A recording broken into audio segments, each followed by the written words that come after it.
Hello everyone, welcome to another episode of TCG Talk, back today with another video. And in today's video, we're going to be doing another How to Ninja video in the How to Ninja series.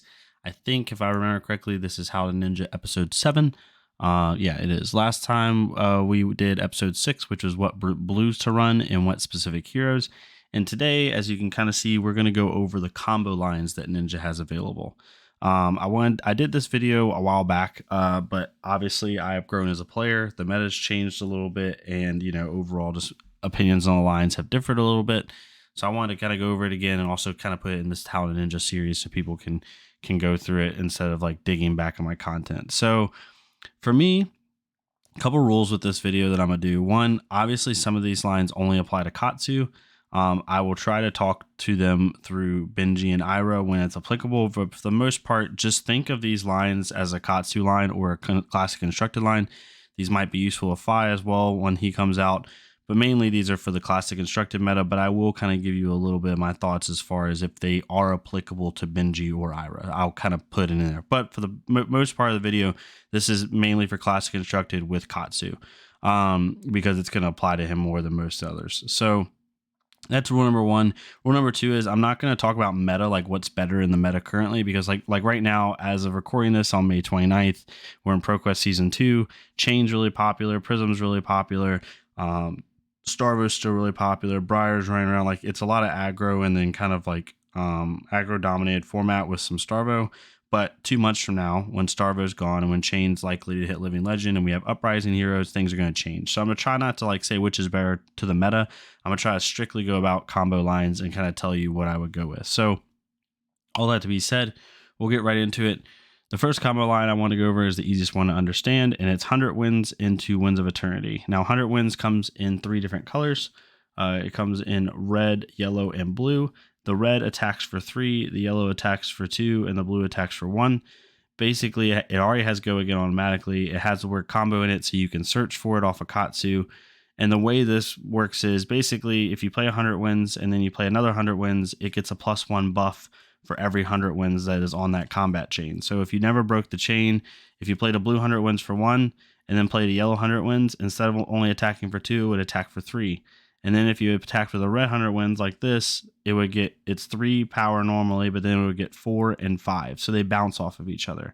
So if you can play these like 2 reds consecutively, the first one will attack for 3 and the second one will attack for 4. Then you have Winds of Eternity, which normally only comes in for 2. But if 100 Winds was the last attack in the combat chain, then it gets +2 buff. And if it hits, then you can cycle the 100 Winds on that chain beforehand back into your deck. So if you like did red 100 Winds and a red 100 Winds, right, into a Winds of Eternity would hit for 4, and if it hit, then these 2 cards would go back into your deck and you'd shuffle. So it's good for cycling. Overall, it's a really good line. I think it's a line that should be in pretty much every Katsu deck. It just depends on what you want to run. I run just the reds because the yellows and blues just don't hit hard enough right now, but they could be more viable in the future. So for Katsu, I usually run 3 reds and 3 blues, 3 red 100 Winds and 3 blue Winds of Eternities. In Benji, it's also really good.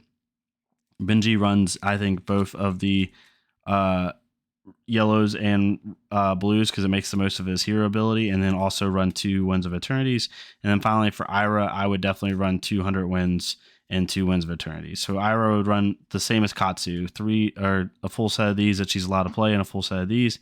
Benji really focuses on the yellows and blues, and then Katsu also focuses on that. So it's really simple. I would say the full line is really different depending on what you have. I would say the ideal line, like the God Hand, would be 300 Winds and a Winds of Eternity, that are red. So it technically be 3, 4, 5, and then 4. So, you're looking at 8, 13, 15 damage over 4 cards using no resources. But most of the time that doesn't happen. I would say like the best turn I've gotten is 2 red 100 Winds into a Winds of Eternity, which is hitting for 11 damage for no resources, which is really good, and threatening to cycle back into your deck. So overall, a really good combo line. Then we get into the Torrent Tempo line. When this line first came out, I was not a fan of it. Breaktide came out in Everfest, so before it was just these 3. Now Breaktide came in and really made the line kind of viable. Beforehand, the line really just wasn't used. Torrent Tempo had the basis of this line is the only crappy part is there's no automatic go again in this line. Like 100 Winds has automatic go again at some point.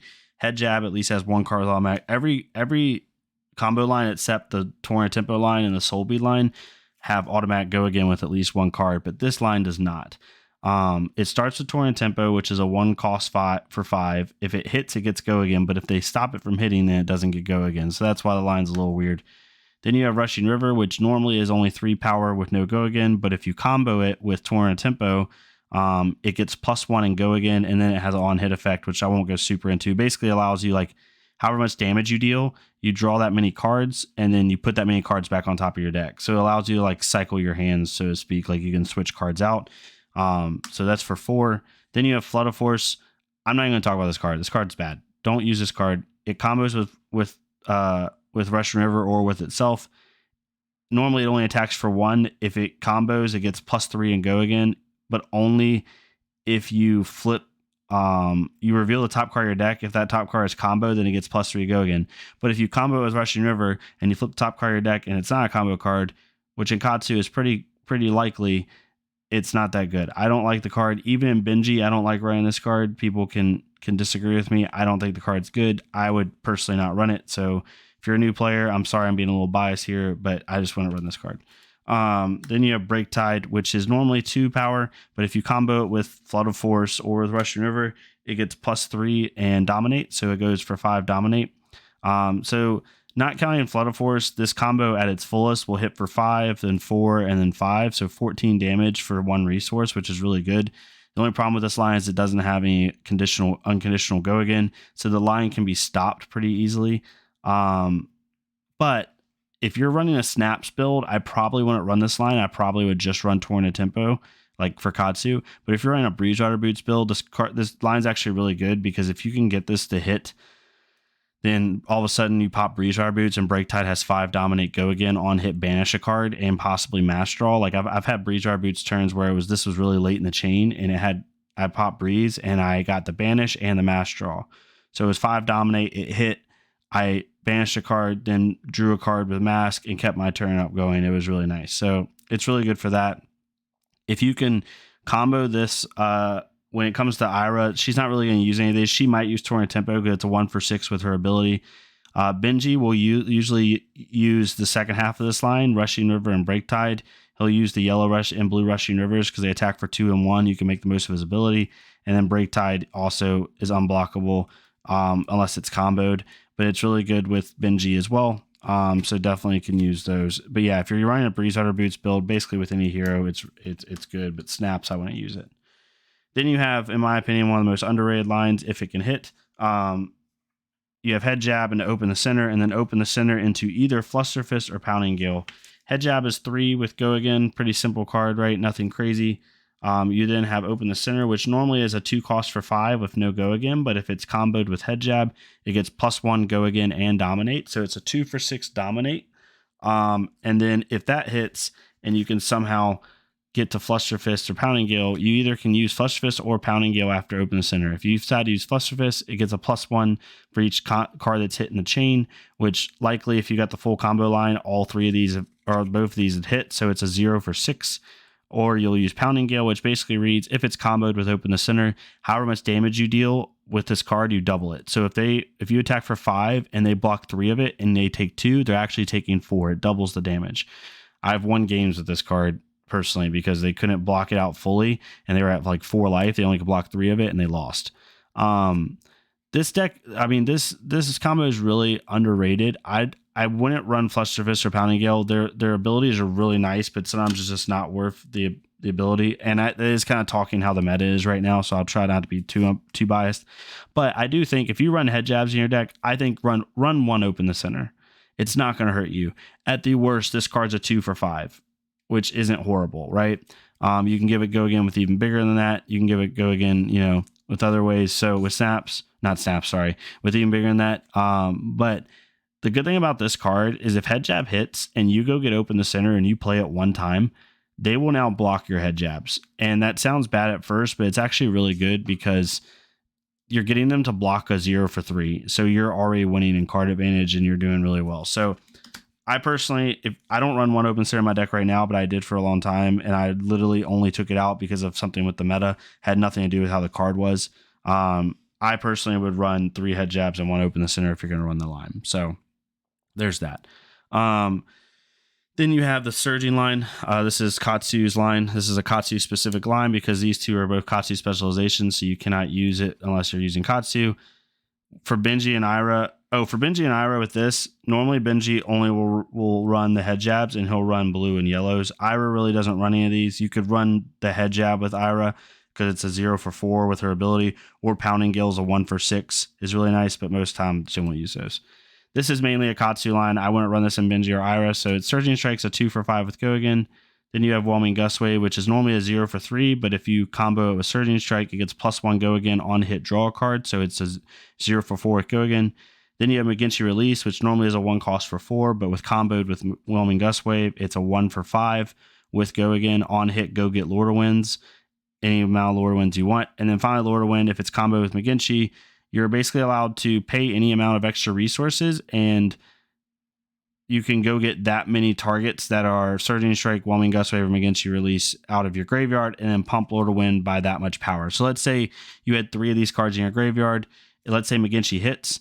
You go get 2 Lord of Winds, and then when you play Lord of Wind, you'll use the second Lord of Wind for pitch, and you'll pay 3 to then go get those 3 targets back out of your graveyard, and Lord of Wind will go from 2 to 5. Basically, it has no Go Again, but it's 2 for 5. This is really good. It's a really good at its worst, right? It's a 5, 9, 14, 16 damage turn for 3 resources, which isn't amazing, but it allows you to cycle cards back into your deck. It's really good late game because you could likely be hitting for like 20 damage with this line. And just overall really strong. It's one of Katsu's biggest lines. It forces a lot of card draw.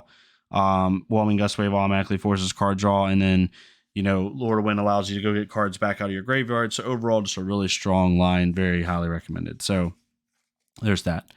Then you have Soul Bead Strike. So the Soul Bead line, again, Benji will use the yellow and red Crane Dances as well as the blue Soul Beads usually. And then also the Fine Centers. Ira really doesn't use any of these cards. You could put Soul Bead Strike in if you're doing like a really aggro-based build because it'd be a 0 for 5, but normally doesn't use this line. Katsu, you'll use this line. The biggest thing with this line for new players is the text for Fine Center got what's called an errata. So if you're not used to card games, it means like the text isn't what it says it means pretty much. Now this card used to not be able to be blocked with equipment, and now it can be blocked with equipment as long as it doesn't have a cost associated with it. But anyway, this line, similar to the Torn Tempo line, doesn't have unconditional go again in any part of the line, so that's why it's not as popular. Soul Bead Strike's a 0 for 4. If it hits, it gets Go Again. Crane Dance is a 0 for 3, but if you combo it with Soul Bead Strike, it's a 0 for 4 with Go Again, and it can't be defended by cards with a base greater attack than the number of chain links you control. So if you play Soul Bead Strike in a Crane Dance, it cannot be defended by attack action cards with greater than 2 base power, which means it's pretty much unblockable. Very few cards can attack for that low. That people are running, especially when they're not playing like Katsu or something. Or if you're playing like a chain, you're going to force them to block with a Bounty Demigod or something they don't want to block with. And then if you play Fine Center by itself, it's just a 2 cost or 2 power, 3 block blue. But if you couple it with Crane Dance, it basically reads that if they don't block this, you create what's called a Zen State token, which basically means for 2 turns, you prevent 1 instance of damage on anything that comes at you. It's really good for Prism because their Spectral Shields won't hit. It's really good on Viscerai because all his Rune Chants won't hit. So those are the 2 heroes it's mainly used against for 2 turns, basically. But it's also good for like Briar or another, like the Katsu Mirror maybe, or even Chain, because all their attacks will get -1, which is really nice for you, especially if they have that 4 breakpoint. So overall, the line only hits for 10, but you're not really looking at damage. You're trying to get that damage prevention. And then finally, you have the Leg Tap line, which is Leg Tap is 1 cost for 4 with Go Again. Then you have Rise and Knee Thrust, which is normally a 0 cost for 3. If you couple it with Leg Tap, it gets +2 Go Again, so it's for 5. And then you can couple Rise and Knee Thrust into either Blackout Kick or Hurricane Technique. Blackout Kick is normally a 1 cost for 4, but if you combo it with Rise and Knee Thrust, it means it's a 1 for 7. It gets +3. And then Hurricane Technique basically reads, it's only a 1 cost for 4, no Go Again, but if it's coupled with Rise and Knee Thrust, it gets +1 Go Again, and if it hits, it goes back to your hand. So it's a 1 for 5 Go Again, on hit, go back to your hand.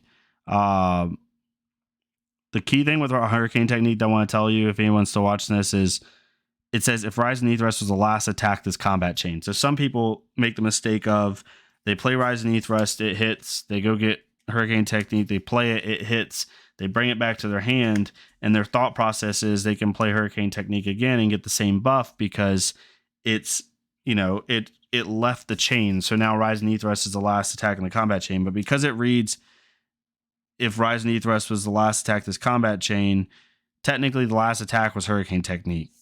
So it doesn't get its buff again. I thought it did for a little bit when I first started the game, but then I quickly realized it wasn't. So at its height, this can do 9 damage plus 7, 16 damage for 2 resources. Or with Hurricane Technique, even if you played it twice, right, you're at 9, 14, 18 damage for 2 resources. So this is a really consistent line, and honestly one of the easiest lines to get off, to be honest. I really enjoy that line. Not talking about meta and kind of wrapping up the video here when it comes like which line is better. If you're playing Benji, look for head jabs, look for yellow and blue 100 wins, look for yellow and blue Russian Rivers with Break Tide, and look for, maybe that's about it. If you're with Ira, leg taps are good in the leg tap line because it's a 1 for 5 with her ability. Soul Beat Strikes can be used if it's a 0 for 5. Tornado Tempo is really good because it's a 1 for 6. Head Jab's really good. Basically all the combo starters and 100 wins, except for Surging Strike. That's the only combo starter you want to use. So you basically use all the combo starters with Ira. Can be useful, but that's about it. And then with Katsu, like, you can use any one of these. It really depends what you're doing. If you're running a Snapdragon build, I personally, like 100 Winds can be used in Snaps or Breeze. Surging Strike can be used in Snaps or Breeze. And Leg Tap can be used in Snaps or Breeze. If you're wanting to run a Breeze Rider Boots build, I suggest if you're only run the Break Tide line, if you're going to run a Breeze Rider Boots build, and then the Head Jab line, it can be run with both, but I'd only run Open the Center. So if I were to rank these combo lines, right, like the Surging line is still the best line that Katsu has available, 100%. It's not close. I think the next best line for consistency is the Leg Tap line. Then I would probably go with the 100 Wins line. Then I honestly would probably, just for the way consistency's sake, I probably would go with the Head Jab line, even though some people don't like it. Then I go with the Torrent Tempo line. Then the Soul Beat line is kind of like my least favorite line. Not because it's bad by any means, but because it only does 10 damage. And now since Fine Center can be unblocked with equipment, the amount of work you have to do to get this line to even get to here, because none of these have unconditional go again, it just makes it not worthwhile. So that's the basis of it. The one card that's not in here, I just totally forgot to mention, is Heron's Flight, which goes in with the Crane Dance line. Heron's Flight, basically, like, I have to even look it up. I don't own the card. I want to own the card because I want to have every ninja card. But Heron's Flight basically reads that if Crane Dance was the last attack of this combat chain, Heron's Flight gains +2, and you can choose an attack action or non-attack action. Heron's Fight can only be defended by cards of that chosen type. So it's a 0 for 5, and it only can be defended by the type of card you say it can be defended by. So it's okay, but it's not that good. It's more of just like a thematic card more than anything, to be honest with you. It'd be really good against like the Mirror, because you could just say like, oh, it's only going to be defended by attack or non-attack actions, and they're forced to defend with like a Razor Reflex or defend with something else. So you could do that, but it's still going to be blocked with equipment. So anyway, so yeah, that's the basis of the lines. Hopefully it makes sense to you. Hopefully y'all can, have a better understanding of like what's available to you and kind of, make a decision for yourself. I definitely would suggest starting with the Surging Strike, Leg Tap, and 100 Wins lines, and then go from there with these 3 lines. But these are the 3 lines, these 2 up top, and then this one down here are the ones that I would go with the most. But hopefully y'all enjoyed this content. Hopefully it made sense. Try to go as in depth as I could and kind of give y'all, an idea for new players on what to run. And yeah, I'll see y'all next time on TCG Talk. Thank y'all so much. I hope y'all have a great day.